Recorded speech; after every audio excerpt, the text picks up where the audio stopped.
افطار میں جو دعا کی جاتی ہے اللہ تعالیٰ اس دعا کو قبول کر لیتا ہے. تو سحری کا کھانا کھانے کے بعد دعا کرنا، افطار کرنے سے پہلے دعا کرنا. سحری کا کھانا کھا کے دعا کرنا، افطار کرنے سے پہلے دعا کرنا، یہ دعائیں قبول کی جاتی ہے. اور پھر ایک روایت میں 3 وقت کی دعا قبول ہوتی ہے. تو ایک تو سحری ہو گئی، دوسرا افطار ہو گیا. فرمایا گیا تیسری دعا تراویح کے بعد کی دعا ہے. جب بندہ تراویح پڑھ کے دعا کرتا ہے اللہ رمضان شریف میں اس کی دعا قبول فرما لیتا ہے. تو رمضان شریف میں انشاءاللہ ہم لوگ تراویح کے بعد کثرت سے دعا کریں گے. مسجدوں میں تو بہت ہوتی ہے، میں یہ مسائل اس لیے بیان کر رہا ہوں، آپ لوگ الحمدللہ کرتے ہیں مرد حضرات، لیکن ہماری مائیں اور بہنیں بھی اس بات کا اہتمام کریں. اس لیے میں ان کو یہ باتیں سنا رہا ہوں تاکہ وہ یہ 3 وقتوں میں افطاری کے وقت. اب ہماری کئی عورتوں کو دیکھتے ہیں ہم لوگ، کئی گھروں کی کہانی ہے یہ. ادھر سیرن ہوتے رہتا، بابا بیٹھے ہیں، بچے بیٹھے ہیں، دادا بیٹھے ہیں، دادی بیٹھے ہیں، بہو کہاں ہے؟ چولہے میں ہے. سیرن کے وقت بھی بیچاری کو اب ارے آؤ بیگم سیرن ہوگا، ٹھہرو جی ذرا مرچیاں تل لے کے آنے لوگ. امت دعا کرنے کا وقت ہے کہ اماں مرچیاں تلنے کا وقت نہیں ہے. اللہ کی بارگاہ میں مانگنے کا وقت ہے، توبہ کرنے کا وقت ہے، معافی چاہنے کا وقت ہے. چولہے جلا لیتے بیٹھنے کا وقت نہیں ہے، تلن کے آئٹم گننے کا وقت نہیں ہے. یہ وقت جو ہے یہاں پہ کھا لیتے بیٹھنے کا وقت نہیں ہے. افطاری کے وقت میں جو دعا کی جاتی ہے کھجور منہ میں لینے سے پہلے بندے کی دعا قبول کر لی جاتی ہے.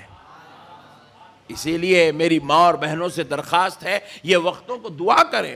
اور کئی مرد حضرات بھی یہاں پہ غفلت کرتے ہیں.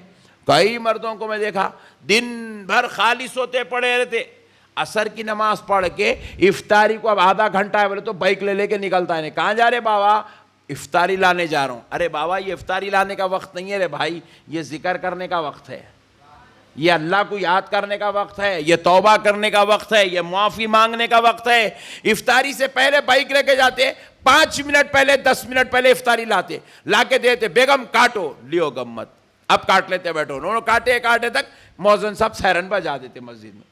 ختم ہو گیا. نہ انہوں دعا کر رہے ہیں، نہ انہوں دعا کر رہے ہیں، نہ گھر میں بوڑھے دعا کر رہے ہیں، نہ گھر میں جوان دعا کر رہے ہیں، نہ گھر میں بچے دعا کر رہے ہیں. اب اندازہ کرو پھر گھر میں ہمارے اللہ کی رحمت کیسے برسے گی، اللہ کا فضل کیسے آئے گا، خوشیاں کیسے آئیں گی. اللہ سے مانگیں گے نہیں، پوچھیں گے نہیں تو فضل کے دروازے کیسے کھلیں گے، کیسے نعمت عطا کی جائے گی. اس لیے میرے پیارے بھائیوں ماہ رمضان شریف میں جتنا ہو سکتا ہے دعا کرو، دعا کرو، دعا کرو، دعا کرو. اٹھتے بیٹھتے دعا کرتے رہو، نمازوں کے بعد دعائیں کرتے رہو، قیام کر کے دعا کرتے رہو، افطاری کے وقت میں دعا کرتے رہو، تراویح کے بعد دعا کرتے رہو، سحری کر کے دعا کرتے رہو، تہجد پڑھ کے دعا کرتے رہو. ارے جتنی دعا کرو گے خدا کی قسم میرا رب ماہ رمضان میں اتنی نعمتوں سے مالا مال فرما دیں گا.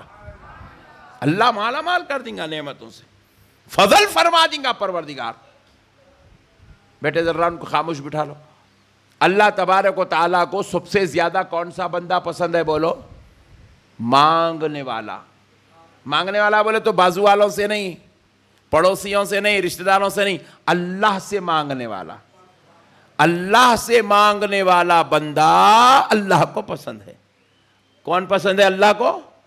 اللہ سے مانگنے والا. اللہ سے مانگنے والا بندہ اللہ کو پسند ہے. تو میں آپ سب سے درخواست کرتا ہوں کہ ماہ رمضان مانگنے کا مہینہ ہے، پوچھنے کا مہینہ ہے، سوال کرنے کا مہینہ ہے. ارے یہاں تک روایات میں آتا ہے، حدیث پاک میں آتا ہے کہ بندہ مانگتا ہے تو ماہ رمضان میں بندے کی دعا کو رد کرنے اللہ تعالیٰ کو شرم محسوس ہوتی ہے. اللہ اکبر، اللہ اکبر.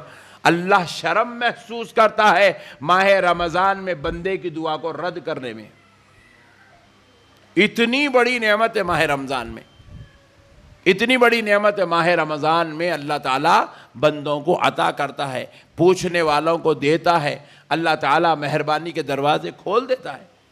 اسی لیے میرے پیارے بھائیوں آپ سب سے گزارش ہے، بالخصوص میری بہنوں سے گزارش ہے، مانگنا. اب مانگنے کے بھی 2 آداب ہیں، بیان کر دیتا ہوں. کر دوں بھائی؟ مانگنا، مانگتے نا جب دعا کرتے سب سے پہلے اپنے لیے دعا کرنا کس کے لیے دعا کرنا؟ اللہم اغفر لی، قرآن کا ہے یہ اصول، اے اللہ میری مغفرت فرما. پہلے اپنے لیے دعا کر لو، کیا منگنا ہے منگ لو اپنے لیے، مگر جائز چیزاں منگنا. ایک صاحب مولانا صاحب جذبات میں دعا کر دیا، اللہ میری نجمہ سے شادی کرا دے بول دیے.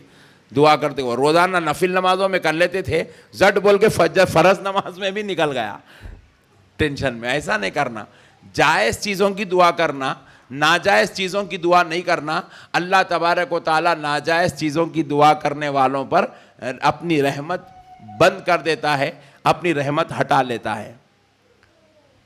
اب بیٹے انہیں بہت ستا رہا کہیں کو ایسا، تھوڑے پیسے دے دو اس کو، 1 روپیہ دے دو. خاموش بیٹھ جا بیٹے، چھوٹو آج ایک دن خاموش بیٹھ جا بھائی. لو اب بچے بھی سنبھالنا پڑ رہا ہے یہاں پہ. چلیے تو اب ذرا مسئلے کو سمجھیے آپ. سبحان اللہ. تو اب دیکھیے، مانگنا ہے اللہ سے، جائز چیزیں مانگنا. پہلے کس کے لیے مانگنا؟ سبحان اللہ. ذرا زور سے اور ذرا زور سے. یہ دعا کے اصول ہے. پہلے اپنے لیے مانگو، اللہم اغفر لی، پہلے اپنے لیے مانگ لو، اے اللہ میری مغفرت فرما. پھر اس کے بعد وَلِوَالِدَيَّ، سبحان اللہ، اے اللہ میرے ماں باپ کی مغفرت فرما. اپنے ماں باپ کے لیے مانگو، جو نعمت مانگنا ہے مانگو اپنے ماں باپ کے لیے. ان کی بڑی عمر کی مانگو دعا، ان کے صحت کے لیے دعا مانگو. اگر وہ انتقال کر گئے تو ان کی خبر میں راحت کی دعا مانگو. اگر وہ انتقال کر گئے تو ان کے لیے جنت مانگو، اللہ کی رضا مانگو. اور خدا کی قسم، جو بیٹا اپنے ماں باپ کے لیے دعا کرتا ہے، اللہ اس بیٹے سے محبت کرنا شروع کر دیتا ہے. ماں باپ کے لیے دعا کرو. پھر اس کے بعد فرمایا وَلِجَمِيعِ الْمُؤْمِنِينَ وَالْمُؤْمِنَاتِ، اپنی بیگم کے لیے دعا کرو، اپنی اولاد کے لیے دعا کرو، اپنے بھائیوں کے لیے دعا کرو، اپنی بہنوں کے لیے دعا کرو، اپنے رشتہ داروں کے لیے دعا کرو، اپنے پڑوسیوں کے لیے دعا کرو، اپنے ملنے جھلنے والوں کے لیے دعا کرو، اپنے شہر والوں، اپنے ملک والوں کے لیے دعا کرو، پوری دنیا کے مسلمانوں کے لیے دعا کرو. یہ آداب ہے مانگنے کے. پہلے اپنے لیے کر لو، پھر اپنے ماں باپ کے لیے کرو، پھر اپنے رشتہ داروں اور اپنے خاندان والوں کے لیے دعائیں کرو، مرحومین کے لیے دعائیں کرو.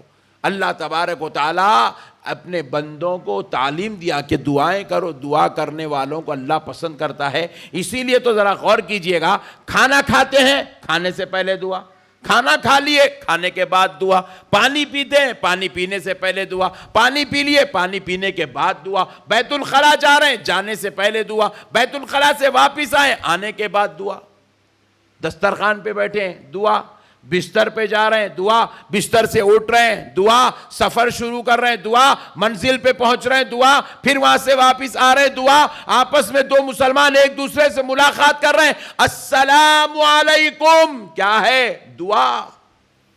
وعلیکم السلام، کیا ہے؟ دعا. مجھے ایک مسلمان چھینک دیا، اللہ کا شکر ادا کر دیا، الحمدللہ کہہ رہے ہیں. اب دوسرا جانا سننے والا کیا کرے؟ دعا.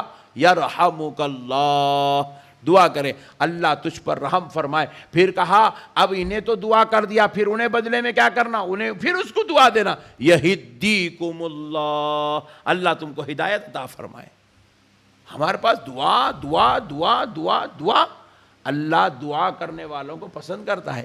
اسی لیے تو اب دیکھو نماز پڑھ رہے ہیں، نماز میں سورہ فاتحہ کتنے مرتبہ پڑھتے ہیں؟ ایک دن میں 48 مرتبہ سورہ فاتحہ پڑھتے ہیں.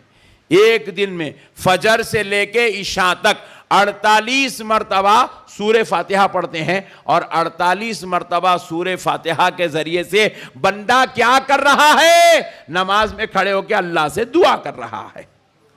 نہیں اور یہ دعا اہدنا الصراط المستقیم، اے اللہ مجھے سیدھے راستے پر چلا. دعا ہو رہی ہے صراط الذین انعمت علیہم، اے اللہ ان کے راستے پر چلا جن پر تو نے انعام فرمایا ہے. غیر المغضوب علیہم ولا الضالین، اے اللہ ان سے بچا جن پر تو غضبناک ہے، جن پر تو نے غضب فرمایا ہے. دعا ہی چھوڑ رہی ہے. دعا ہے دعا ہے دعا ہے. اللہ تعالیٰ کو سب سے زیادہ کون سا بندہ پسند ہے؟ بولو دعا کر، ذرا زور سے بولو. اسی لیے اب کے رمضان شریف کے اندر کثرت سے کیا کریں گے؟ بیزارگی نہیں آنا، دعا کرنے میں مانگتے جاؤ، بس اللہ دینے والا ہے. اب ایک بات سن لو، دعا کے تعلق سے، کیونکہ رمضان میں ہم کو یہ عمل بہت کثرت سے کرنا ہے. ماں اور بہنوں ذرا غور سے سنو، کثرت سے یہ عمل ہم کو کرنا ہے. اپنی اولاد کے لیے دعا، اپنے شوہر کے لیے دعا، اپنے بھائی کے لیے دعا، اپنے والد کے لیے دعا، اپنے جو ہے رشتہ داروں کے لیے دعا، اپنے آپ کے لیے دعا، اپنی اولاد کے لیے دعا، اپنے ساس سسر کے لیے دعا، اپنے ماں باپ کے لیے دعا، مرحومین کے لیے دعا، زندوں کے لیے دعا، سب کے لیے دعا کرنا ہے نا. تو اب ایک بات سن لو، فرمایا جاتا ہے دعا میں ایک دعا ایسی ہوتی ہے جس کو ادھر آپ کرتے ہی اللہ ادھر قبول کر لیتا. اور ذرا زور سے، ایسے دعا کیے آپ، ایسے ہاتھ پھیرے تک دعا قبول ہو جاتی ہو.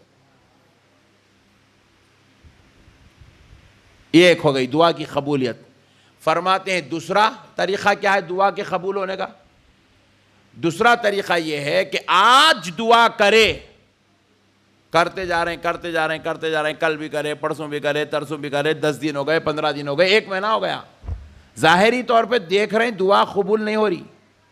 تو فرماتے ہیں اللہ اس کے لیے ایک وقت مقرر کیا ہے، وہ وقت پہ وہ دعا قبول ہوتی، وہ وقت پہ وہ دعا قبول ہوتی، 100% ہوتی، نہیں ہونے کا سوال ہی پیدا نہیں ہوتا. مگر اللہ تعالیٰ کیا کرتے ہیں، اس کا ایک وقت مقرر کر کے رکھے. 1 مہینے کے بعد قبول ہوتی، یا 2 مہینے کے بعد ہوتی، یا 6 مہینے کے بعد ہوتی، یا 1 سال کے بعد ہوتی، یا 2 سال کے بعد ہوتی، مگر خدا کی قسم ہوتی. ذرا زور سے، ہوتی، نہیں ہونے کا سوال ہی پیدا نہیں ہوتا، اور دعا قبول ہوتی. اس لیے بولتے بد دعا نہیں دینا، اس لیے بولتے بد دعا. ہمارے ایک مولانا صاحب تھے، امام صاحب، حکیم پیٹ کی مسجد میں نماز پڑھاتے تھے. ہر جمعہ بولتے تھے انہوں، اگر میں آئندہ جمعہ زندہ رہا تو انشاءاللہ یہ موضوع پہ بیان کروں گا. حالانکہ جوان آدمی، آپ یوں سمجھے 42 43 سال 44 سال کا آدمی، آئندہ جمعہ زندہ رہا تو یہ بیان کروں گا، آئندہ جمعہ اگر زندہ رہا تو یہ بیان کروں گا. ایسی بولتے رہے، ہر جمعہ بولتے رہے، مگر کون سا وقت قبولیت کا ہے نہیں معلوم. ایسی باتیں کبھی نہیں کرنا. اتفاق کیا ہوا، ایسی آئندہ جمعہ آنے سے پہلے